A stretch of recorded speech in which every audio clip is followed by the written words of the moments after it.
یہ بتائیے کہ کیا نبی پاک علیہ السلام نے اپنے ہاتھوں سے شجر کاری کی، اور سیدنا سلمان فارسی رضی اللہ عنہ کا جو باغ تھا وہ تھوڑا سا اگر واقعہ کچھ چھوٹا سا، وہ کیوں لگائے گئے تھے پودے؟ حضرت سیدنا سلمان فارسی رضی اللہ تعالیٰ عنہ طویل العمر صحابی ہیں، اور ویسے بھی فارس کے جو لوگ تھے وہ طویل العمر ہوا کرتے تھے، اور اس کی وجہ بھی پلانٹیشن کے عمل میں مصروفیت۔ ارے واہ ماشاء اللہ۔ تو حضرت سلمان فارسی رضی اللہ تعالیٰ عنہ تلاش حق میں کافی آپ مختلف جگہوں پہ گئے۔ بالآخر ایک موقع ایسا ہے کہ آپ کسی یہودی کے ہاتھوں غلام بنا لیے گئے تھے، تو اس میں مشقت آپ کو آیا کرتی تھی، تو نبی کریم صلی اللہ تعالیٰ علیہ وسلم سے ان مشقتوں کا آپ نے ذکر کیا، تو نبی کریم صلی اللہ علیہ وسلم نے ارشاد فرمایا کہ تم اپنے اس آقا سے آزادی حاصل کرنے کے لیے عقد کتابت کر لو۔ عقد کتابت کا معنی یہ ہوتا ہے کہ کچھ مال دے کر آزادی حاصل کرنے کا معاہدہ کر لو۔ تو معاہدے میں یہ بات طے ہوئی کہ 300 درخت لگے ہوئے پھلدار یہ چاہیے، اور 40 اوقیہ سونا۔ تو یہ بھی کئی یعنی تولے ماشے کا ایک بڑی مقدار بنتی ہے۔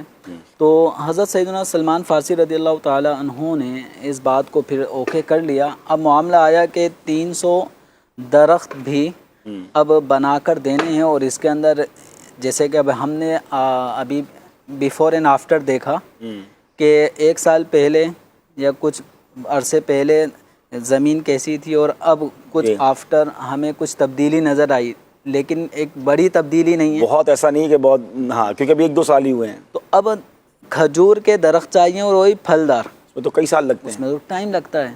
تو نبی پاک صلی اللہ تعالیٰ علیہ وآلہ وسلم نے اپنے اصحاب کو حضرت سلمان فارسی کی مدد کے لیے پھر تلقین دی کہ ان کے لیے کچھ درخت سب کوشش کر کے لے کر آئیں۔ تو کسی نے 10، کسی نے 15، کسی نے 20، اس طرح مختلف صحابہ کرام علیہ رضوان نے کھجور کے پودے ہی ہوں گے، وہ سمجھو چھوٹے پودے ہی ہیں جو ایک جگہ سے نکال کر اب دوسری جگہ پلانٹیشن کے لیے لگائے جاتے ہیں جی۔ تو اب وہ ایک طویل عرصہ لگتا ہے پھل آنے میں۔ تو نبی پاک صلی اللہ تعالیٰ علیہ وآلہ وسلم نے 300 اس طرح کے درختوں کو جمع کر لیا، جن پودوں کو جمع کر لیا۔ اب ان میں سے 299 پودے سرکار دو عالم صلی اللہ تعالیٰ علیہ وسلم نے اپنے ہاتھ سے زمین میں لگائے۔ سبحان اللہ۔ اب اس کے بعد ایک پودا ایک صحابی رسول صلی اللہ تعالیٰ علیہ وسلم نے لگایا۔ ابھی 1 سال کا عرصہ گزرا تھا کہ وہ پودے ایک معجزاتی طور پہ سرکار دو عالم صلی اللہ تعالیٰ علیہ وسلم کے معجزے کے طور پہ وہ اتنے بڑے ہو گئے کہ 1 سال میں ہی پھل دینے والے بنے۔ سنا ہے 5 سال لگتے ہیں کھجور کے پودے کو پھل تک پہنچنے میں۔ تو اب یعنی 5 سال کا سفر 1 سال کے اندر سرکار دو عالم صلی اللہ تعالیٰ علیہ وسلم کے کرم سے وہ سفر جلد از جلد گزرا، اور 1 سال کے اندر ہی وہ باغ بالکل پھلدار ہو گیا۔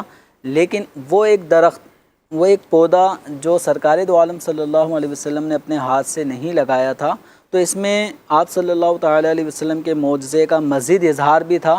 وہ اپنی اس حالت تک نہ پہنچ سکا جس حالت تک دوسرے درخت پہنچ چکے تھے، تو سرکار دو عالم صلی اللہ تعالیٰ علیہ وسلم نے اس رہ جانے والے پودے کو بھی اپنے ہاتھ سے دوبارہ سے آپ صلی اللہ علیہ وسلم نے اس کو لگایا، تو وہ بھی جلد از جلد پھلدار درخت بن گیا۔ سبحان اللہ سبحان اللہ۔ اب ذرا اس سوچیں، طرح حضرت سیدنا سلمان فارسی رضی اللہ تعالیٰ عنہ کے ایک آزادی کی ایک صورت بنی۔ اچھا اس پورے واقعے کو اگر اس پیرائے میں دیکھیں تو نبی پاک کا بھی فارمولہ یہی تھا، پودا لگانا ہے اور اس کو درخت تک بنایا، پہنچایا اس کو، ہے سبحان اللہ۔